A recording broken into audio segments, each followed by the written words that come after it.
Welcome into Tide and Tiger again. Scott Griffin here with TiderInsider.com. The man, the CEO, the cook, the head chef, and the strongest guy on the staff, I think, at Tider Insider, Rodney Orr, the creator. Rodney, good evening. How are you? Pretty bold statement, Scott, when you consider I'm the only man on the staff. So, well, that's the part you're not supposed to divulge, man. Come on, I'm trying to set you up for success. All right, we've got a ton to talk about here on this edition of Tide and Tiger with the Tider Insider and different things going on with yesterday's scrimmage. We were just kind of talking before we started a little bit about scrimmages. Auburn had 3, and it seems like in my mind most schools have 3. Alabama will only do 2, right, from what we know. Yep. This was the second one. Right. That's traditionally, that's the way it's done. Nick Saban has 2 scrimmages in the fall. And, that doesn't mean that they don't do scrimmage work during the week at some point during practices, during certain periods of practices. I think certainly they do scrimmage work. They have one-on-ones, and I say one-on-one, ones-on-ones, where it's the best against the best is what they call it, and so forth. And, of course, the 2s will go against the 2s, and they may mix, switch them up a little bit. But, they do some scrimmage work during the week occasionally. But as far as full-scale scrimmages, Alabama's done for fall camp now with the one yesterday. And it went kind of like the first one, but not totally. So let's get into some details of it. But first, let's set the week leading up to it, because some of the things you heard from the inside intel did come into fruition in the second scrimmage. And let's start with something that's going to be boring to people, but it's fairly darn important, and that's kicking. The guys had good kicking week, according to your sources, and then followed through at the scrimmage. Tell us what you know. Well, middle of last week or so, they do some, again, kicking periods in every few practices. They'll do a full-scale kicking period where each kicker have a certain number of kicks. Generally, it's 4. And they were very, very successful last week in that. Joseph Baluvas, the true freshman, in 2 days, I think was 7 of 8 on his field goal attempts. And Andy Papanastos was very good as well. And he's generally a shorter range kicker. Then they got into the scrimmage, and hopefully you were hoping that both guys and even J.K. Scott, if he got the opportunity, would kind of carry things over into the scrimmage, which they did. Of course, J.K. Scott kicked a 51-yarder that would have been good probably from 60-plus yards, which is really amazing when you think about the talent this guy has as a punter. I mean, incredible punter. He's been fantastic, by the way, not to get away from the place kicking, but as far as a punter in camp, he's done a tremendous job. It's we've seen it for 3 years now, but he's had a great camp punting the ball, and again just a field goal yesterday from 50. And they said he hammered it right down the middle. So very impressive with his talent. But Andy Papanastos had a very good day as well. He had at least 1 field goal yesterday over 40 yards, maybe 2. Baluvas had a couple of had a couple of kicks as well that were good field goal attempts. So I think the field goal kicking is much better. I think you could be much more comfortable about where it is right now versus maybe last week this time. I think, Scott, now, again, time will tell, things change, but, the drift I'm getting right now is probably early in the season. They may go with the 2-kicker route, so to speak, when with Papanastos handling the shorter range kicks, which would generally be probably 40 and in, maybe 35 and in, with J.K. Scott handling the longer kicks, and allow Baluvas to kind of, progress a little bit in terms of his confidence and being comfortable and relaxed when his opportunity comes. Just continue to develop him and allow him some time. So it would not surprise me if they go with the 2-kicker situation there early in the season. Anything we can attribute this to, the improvement, or is it just been going second, third week now and it's just going to improve? Is that it, or do we have some specific reasons? Yeah, I think that's part of it. But I also think, too, like we said last week, we forget about these things, the operation of it all. You know, you've got a new snapper, a new holder, and all new kickers. They're all trying to get adjusted to each other. And I think the timing of it is significant in being successful. So I think they've got a higher degree of comfort with each other and the whole operation of it. And had a really good week, like I said, in practices. I think that certainly gave all the kickers more confidence heading into the scrimmage. And again, I was really hoping that, carrying it over from practice to the scrimmage, when you have a lot of people there in terms of, the observers that are watching, that are allowed to watch, which media, of course, is not part of that group. But, they're in the stadium. And I think that it's very positive that it was carried over. All right, so let's get into the meat, what a lot of people want to understand about the second scrimmage for the Crimson Tide here on Tide and Tiger with the Tiger Insider's Rodney Orr. I'm Scott Griffin again. Defense dominated the day a lot. There were some explosive plays, and Nick Saban allowed that in the presser after the practice. But you understand a guy that's a monster of a guy talent-wise and in physical size on that defensive line had quite a day yesterday. What do you know about Raekwon Davis? Yeah, Raekwon Davis, he's had a great camp, to be honest with you, the sophomore from Meridian. Scott, here's a guy that's, 6'6", 6'7", probably 300, 305.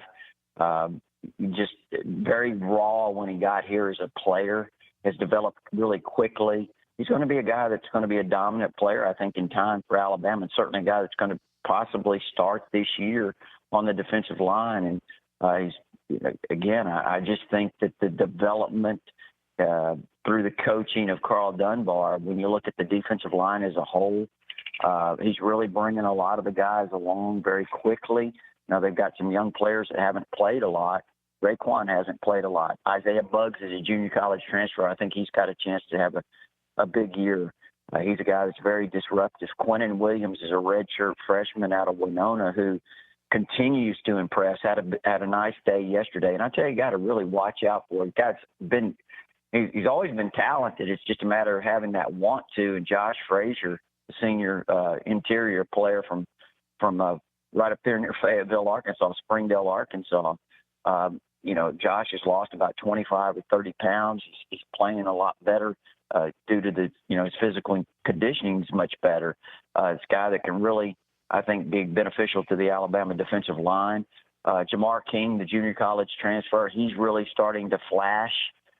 He's showing that possibly he can give some reps. LeBron Ray and Fadarian Mathis are two outstanding freshmen that I think in time this year, as you get towards the middle of the season, they're guys that could probably really contribute in some terms of giving some solid reps. And you know how it is, Scott. This day and time, you've got to have depth on the defensive line to keep guys fresh. And I think they're starting to develop 7, 8 guys, maybe 9. Even Johnny Dwight would make it 10 if he could play kind of that Darren Lake role, give 6, 7, 8 snaps a game, possibly on the inside. That'd be huge. It's rare that freshmen get in that 3-man. I always think of 3-man front rotation. We know that Christian Miller and the other guys can be on the line too. It's really a 4 or 5-man front sometimes, but for the sake of calling it something, it's a 3-4. But Deron Payne played a lot as a freshman. But it's not normal for freshmen to get playing time. So for Mathis, who's from Louisiana, as you know, and LeBron Ray from Huntsville, for them to get in there, I think that'd be huge. That'd be surprising, actually. Yeah, they're both extremely talented, and they come into a situation where, again, there wasn't a lot of depth. There hasn't been a lot of depth. They've developed pretty quickly. Obviously, they have a long way to go. They are true freshmen, and it may take a while. Early in the season, they may start off slowly, but I do think by the middle of the season that those are guys that can come in and give you a number of snaps in certain games and where, you can keep the front line guys rested because you're going to need that this day and time. That's basically the way it is with these offenses and going against these offenses that go fast at times and what have you. So I think having this extra depth and that it's been developing very quickly is something that, we couldn't predict before camp started. That was a question mark. How quickly would some of the young guys develop? And right now, through the two scrimmages. I think it's very encouraging where this defensive line, how it's progressed and developed. All right, so as we finish the defensive line, are you telling me Deron Payne, Deshaun Hand, Raekwon Davis for that front three? Is that what you're suggesting right now? Well, again, I think that the key is the rotation more than necessarily who starts. But if I had to say which three trotted out there first right now, those would be the three with Deron Payne in the middle, Hand on one end, and Raekwon Davis, I would think at this point. Now, I'll say this, like I said, Isaiah Buggs, a junior college transfer, he's got a chance to be a dominant player. He's very disruptive, can be very disruptive. He's going to play a lot. It may change somewhat game to game occasionally, who lines up first. But right now, the three that you mentioned, yeah, that's the ones that I would probably say would be the ones that would trot out there the first. All right, let's go to the next logical place, linebacker play. What did you learn from inside sources at yesterday's scrimmage? Well, once again, Rashaan Evans was a beast. I mean, he has had what a camp he's had. 6 months ago, Rashaan said his goal was to win the Butkus Award. If he were to do that, let's just say hypothetically, if Rashaan Evans were to do that, you would have he would follow Reuben Foster, of course, who won it last year for Alabama. Both those guys were teammates at Auburn High School. Mm-hmm. And what an amazing feat that would be if Rashaan were to follow through and win the Butkus. And let me tell you, as far as pure talent goes, athletic talent, there's not many that have more than Rashaan Evans. This guy is extremely gifted. I think we talked last week on the podcast, Scott, talked about how, when he was recruited out of high school, he was basically a guy that had been set on the edge and turned loose. And one of the benefits of him coming to Alabama was, it's taken him some time to really earn that starting spot, so to speak.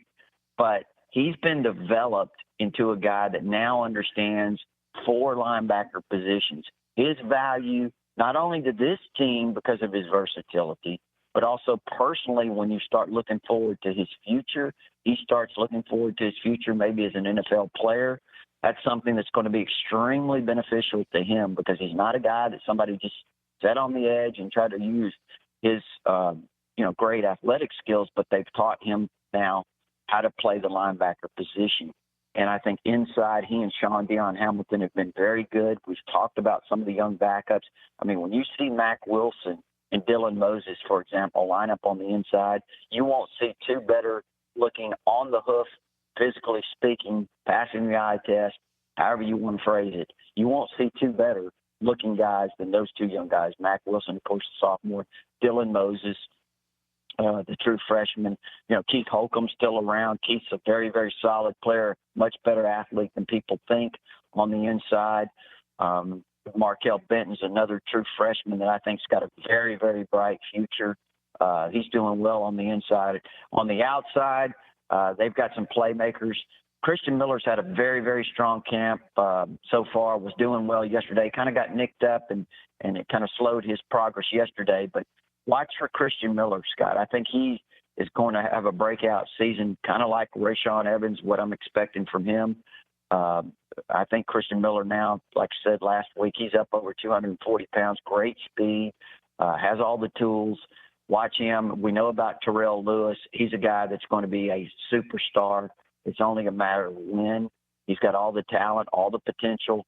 We're going to see him, I think, this year really have a breakout season as well. Anthony Jennings, he's a really solid player, Strong. Kind of a blue-collar guy, very powerful. I really like Anthony Jennings. He continues to flash.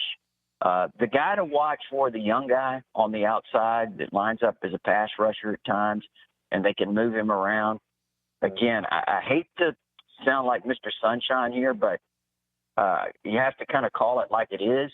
I think Chris Allen has a chance to be an incredibly dominant player as his career develops here at Alabama.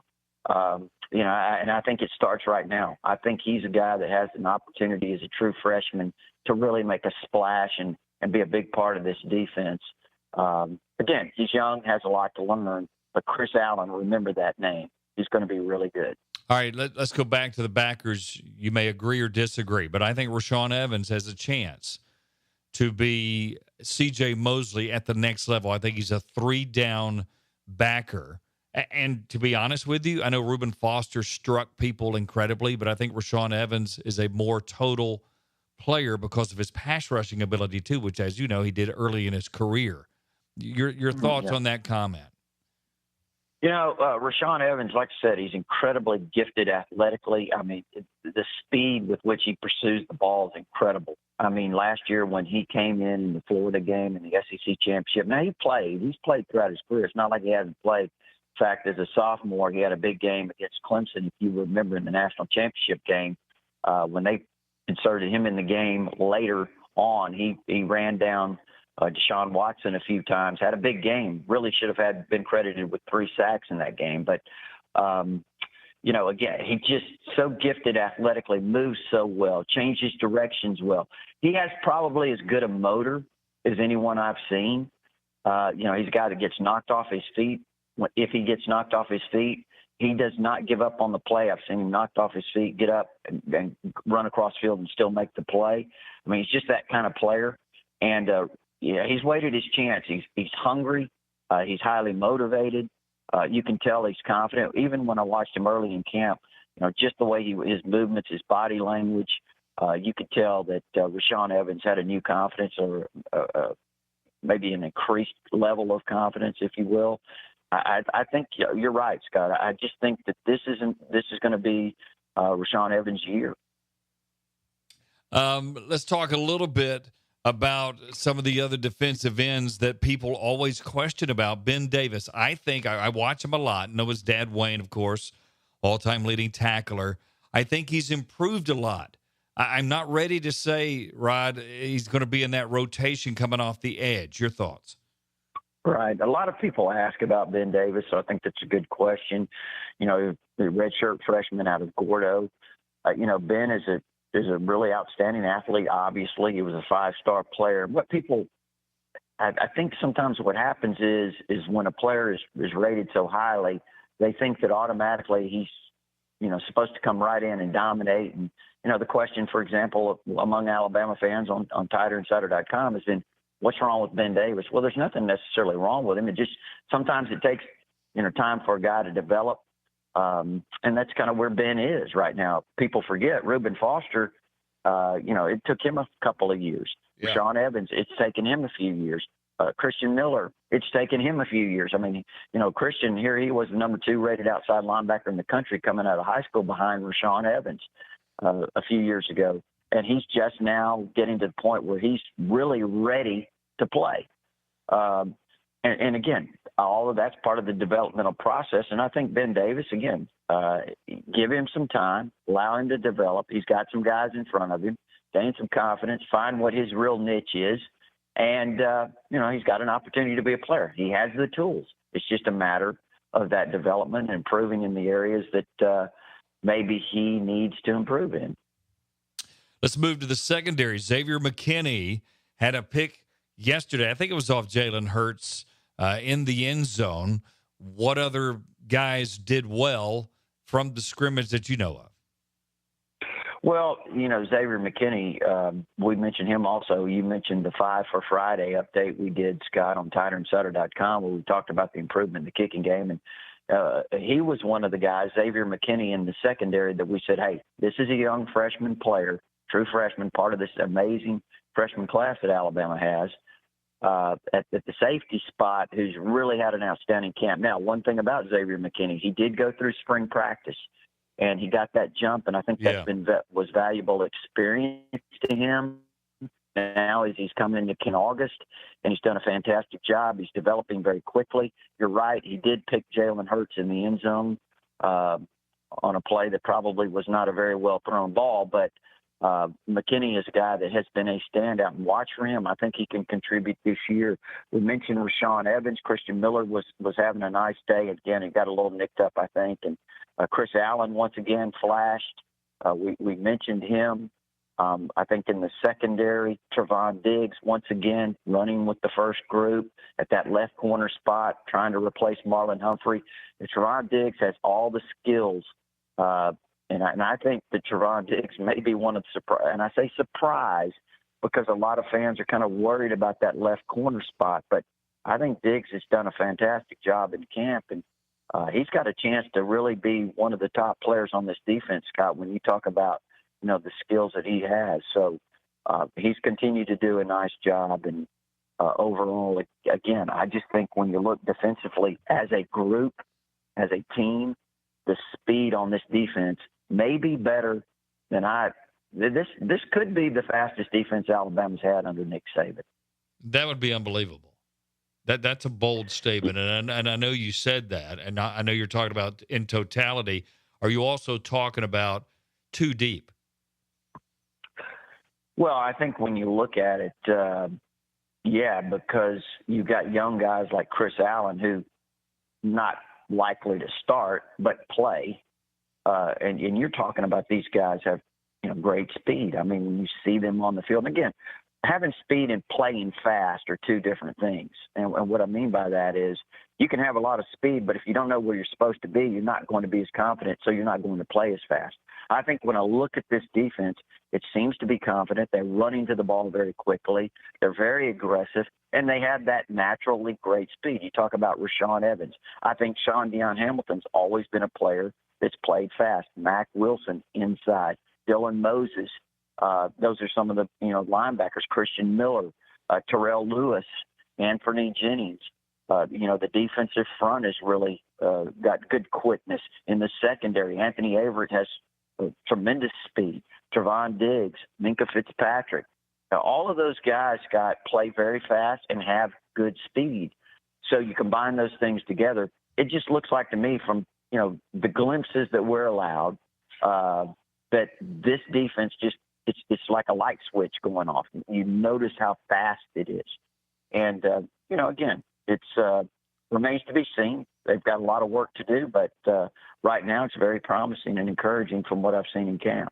And the other thing about Trevon Diggs, if disaster happens and he doesn't develop or people pick on him and he doesn't respond well, I mean, the obvious fix is you can rock Minkah Fitzpatrick back over there to the corner, throw in a Hootie Jones, Tony Brown, move those guys around, and you're still solid in the secondary. And there's that depth again that kind of gives you. But I do think it speaks well, like you, of Trevon Diggs, that he's thrown in there as the starter, because the scenario I just mentioned would be the easy way to do it if you didn't like what Diggs brings to the table. Right. They could slide Minkah down, as you mentioned, from safety. Put him in at left corner. Maybe put Hootie Jones back in that safety spot. Again, they utilize so many different packages, as you know, that the combinations, we could sit here 5 minutes and talk about the different combinations that they could possibly use. But specifically at the left corner spot, if Diggs did struggle, or if they decided it's not out of the realm of possibility that Nick Saban could say, well, we opened with FSU. We want our most experienced guys on the field in that game. So we might slide Minkah Fitzpatrick down and let him play corner in that particular game and put Hootie Jones back at safety. That would give us more experience. And then when we move into the next few games, you could put Trevon Diggs in and allow him to gain some experience in those the Fresno State, Colorado State, those games. And maybe you feel more comfortable doing that. I'm not saying that's going to happen. I'm saying that could be a consideration if you wanted to do that. But I'm thinking that they're going to go ahead and eventually make the decision that Trevon Diggs is at left corner. Let's put him there. Let's see how he performs. And, if he had issues, you could always make adjustments. But I think Trevon Diggs is going to be fine. All right, let's turn to offense. Jalen Hurts, not a good day yesterday. Tua Tagovailoa, a lot better after struggling in the first scrimmage. What does your intel say?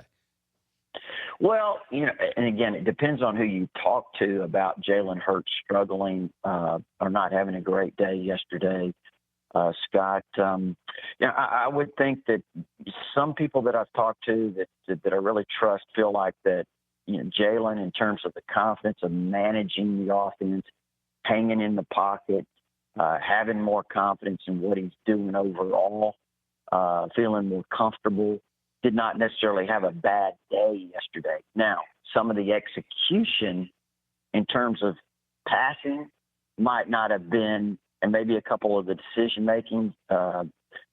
that he made maybe were not as good as he was in the previous scrimmage.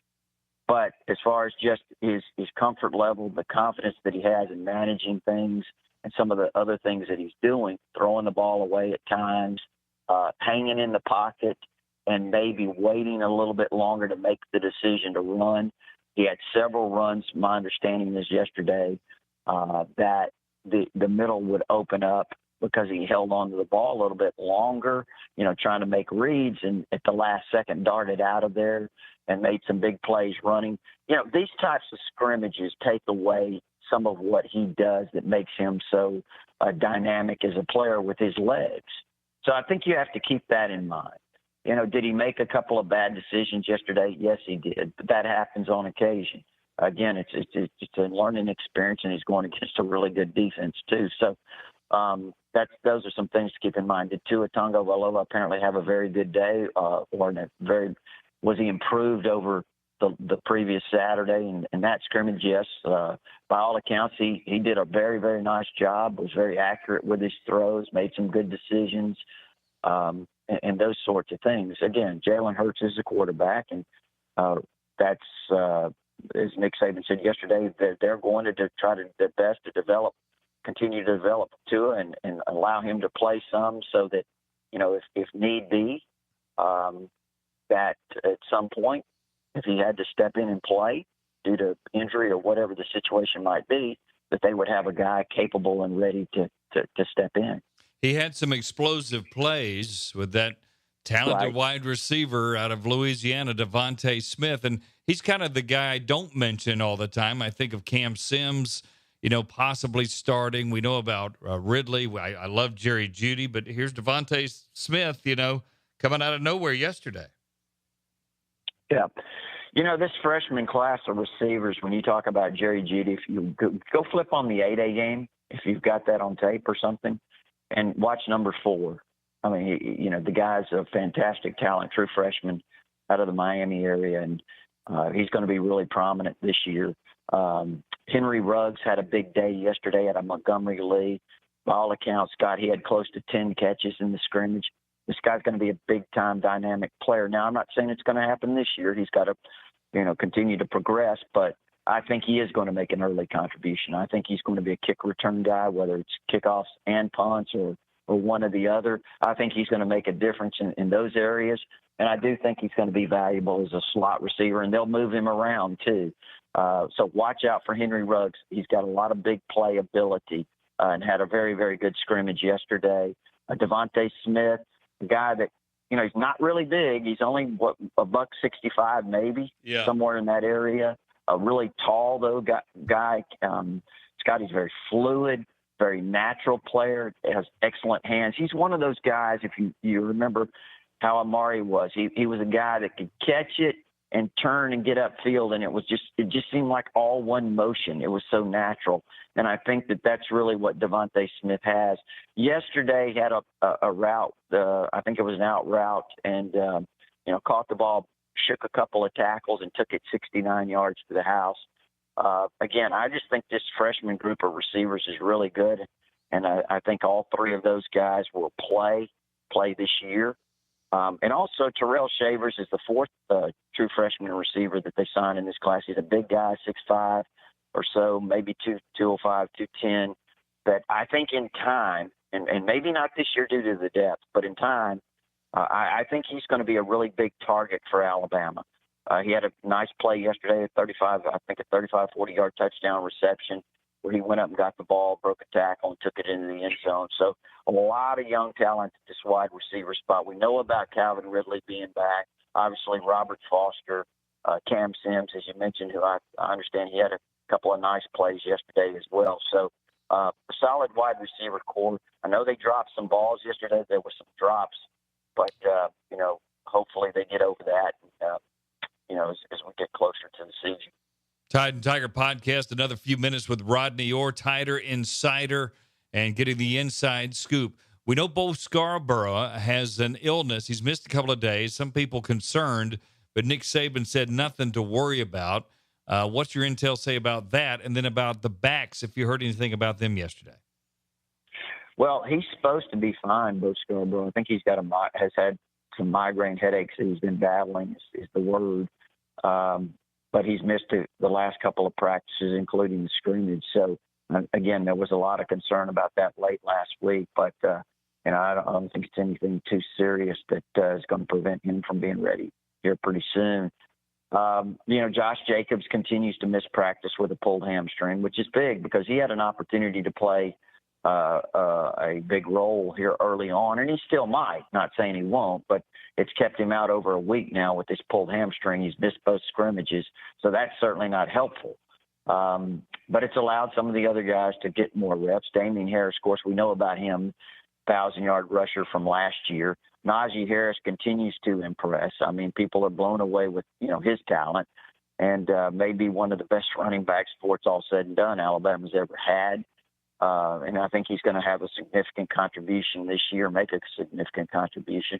And I tell you the guy to really watch out for. Now, I don't know how much opportunity he'll get this year in terms of, lining up and getting to run the football. You never know. But true freshman Brian Robinson from here at Hillcrest High School in Tuscaloosa, guys, is a load. I'm telling you, watch out for Brian Robinson. He's vastly underrated. I think he's got a chance eventually to be one of those, stellar Alabama running backs that we've seen in the past.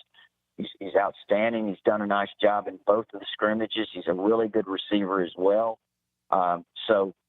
Someday, Najee Harris and Brian Robinson, that's going to be a good 1-2 punch. Oh, there's no doubt about it. And the other thing is everybody brings a different thing to the table. One thing we do know about Brian Daboll's offense, the two things I know, they're going to throw to tight ends. We'll get to those guys in a moment. But they're also going to throw to backs, I think, Rodney, and we haven't seen that. We know Mark Ingram had 30-plus catches the year he won the Heisman. I contend that's why he won it over, Toby Gerhart with Stanford, right? So I think we're going to see 20, 30, 40 catches maybe combined to the backs. Your thoughts? Yeah, again, we talked about it last week. The diversity of Brian Daboll's offense. I mean, he implements a lot of different players. He utilizes a lot of different players, locates them in different spots on the field, moves them around. You're going to see slot receivers, but really valuable tight ends, utilizing them in different ways, lining them up in different spots, different places. So I think you're going to see the backs line up in the slot and be utilized as receivers that way, swing them out of the backfield.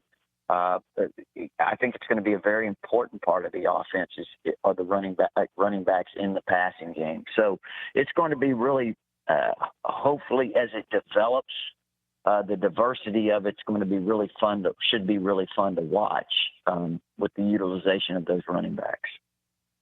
Anything else to add as we wrap up this edition? There's only 2 scrimmages, but we're still, I think, to me, in the grind of fall practice. We still got, a little bit of time to get some things worked out before we start focusing on Florida State, right? Yeah, I think the thing is, Scott, we didn't talk much about the offensive line, but that's a key. I mean, Nick Saban saying yesterday they needed to play with more power, be more physical, and I think they are. A lot of people I've talked to think that they're improved over last year. Still has a ways to go, but they're showing improvement over last year. Of course, you've got Jonah Williams has flipped over to left tackle. Ross Pierce-Baker's back for his 3rd year as a starter at left guard, and then Bradley Bozeman, who did a fantastic job last year at center, is back for his senior year. The right side, Lester Cotton's really coming on at right guard, has been coming on. They're still trying to find the solution at right tackle. Matt Womack's a blue-collar guy. Right now, he's the number one guy throughout spring and now into fall camp. He's still holding on to that top spot. Again, he's a hard worker. He's got great work ethic. He's improved both as a run blocker and as a pass blocker. But there's some guys behind him that have a lot of talent. And namely, and we put this in our 5 for Friday update, watch out for Jedrick Wills, the true freshman from Lexington, Kentucky, at that right tackle spot. And sure enough, on Saturday, he got a lot of reps with the ones. He's a very talented guy. Scott has great feet, athletic. Probably for a height coming out of high school, he's a little bit more advanced as a pass blocker than some of the guys coming out of high school. So he has that skill, and he continues to develop, grasp things very quickly. I'd say watch out for number 74, eventually making a real strong push there at the right tackle spot. But if they can get that offensive line playing cohesively with some power, with these running backs and Jalen Hurts back there at quarterback and the different dimensions that he brings, watch out. The offense could be really, really good as we start to move, forward. All right, let's wrap up. I did promise tight end play. I think it's as deep a tight end talent class, and I talked about it last week, as I've ever seen at Alabama. I mean, It's hard for me to separate any of these 4 or 5 guys. What does the intel say about yesterday's scrimmage? Well, Irv Smith, I think is like I've said, I'm really high on Irv Smith. I'm high on all of them, actually. But Hell Hinches has obviously been a very solid blocker. He's been around. This is his 3rd year now as a junior. He's played since his freshman year.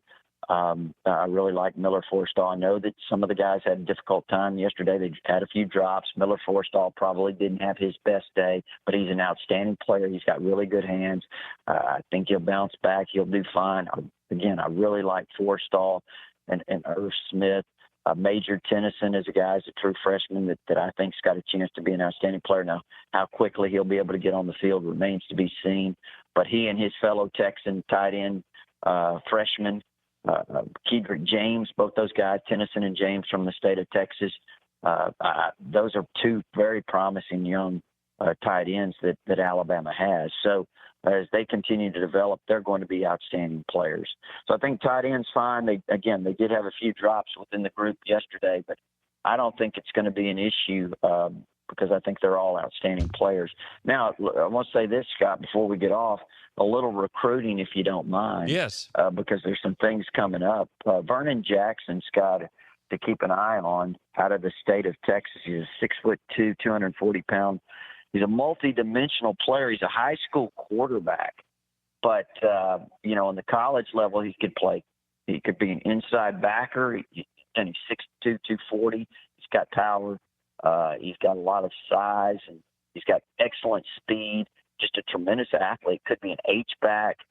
Could do so many different things because of his athleticism. He's going to make a decision soon. He's from Bowling, Texas. Alabama and Texas A&M been considered a leader. I think he ends up at Alabama. Now, let me tell you about this guy. You go look him up on any of these rating services, and I think they have him as a 3-star. He's a 5-star talent, Scott. They've whiffed on this guy.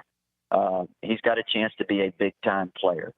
So maybe these recruiting services will bump him up in the star system. But, again, I think he's a definite 5-star type talent, and I think probably commits to Alabama. Now, exactly when, I'm not sure. It may be pretty soon. He's talked about doing it this month. Asa Martin, the running back out of Decatur, Austin, is supposed to make a decision at 10 a.m. on Thursday. Scott, everything I get is that he will pick Alabama or is expected to pick Alabama. I know there's some on the Auburn side that think he's going there. But, everything I'm picking up right now, it does look like Alabama's in a favorable position. Which is amazing with all the running back talent. Of course, he's a guy that probably could play another position. Of course, Florida and Clemson in the mix there too. But I do think it's Alabama, Auburn, like you, right? Yeah, and I agree with you in terms of because you're talking about depth. But when you start to look at it, all of a sudden, Damian Harris could be gone after this year, hypothetically. I mean, if he has another decent year, he may consider that his stock won't get any higher. Maybe he takes it to the NFL. We'll see. Bo Scarborough's a guy that I think most expect probably this year might be his last year. So all of a sudden you're down to a couple of 2 or 3 backs. And the way they're going to utilize these guys, they're going to need a running back, and Asa Martin would be the guy that they're zeroing in on right now. Great stuff. We'll keep an eye on that this week. Rodney and I will be with you as things develop this week on Tide and Tiger podcast. Again, Rodney Orr of Tider Insider, tiderinsider.com, and tell folks how they can get in on that website and get all the really inside information, great forums and all kind of things on that.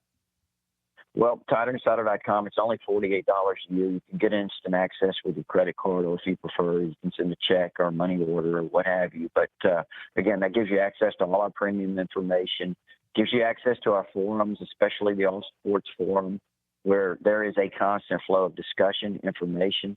Hey, there's a lot of insiders on that board with a lot of information that you can't pick up in other places, but it's only $48 a year. And if you just want to lurk, to kind of get a feel for the site, feel free to go on the front page. There's a lot of video there, a lot of it provided by you, Scott Griffin, Tide and Tiger, whether it's at practices, Coach Saban press conferences, Tider Insider TV with me and Gary Harris, our statewide TV show that airs live every Tuesday night at 6:30. You can watch it there, the replay there on the front page of TiderInsider.com. It's all basically there. We don't really miss a beat. TiderInsider.com. It's only $48 a year. All right, that's Rodney Orr, Tider Insider, Scott Griffin for Tide and Tigers.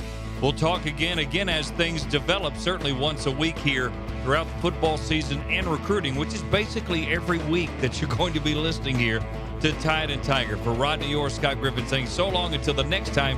Thanks for listening.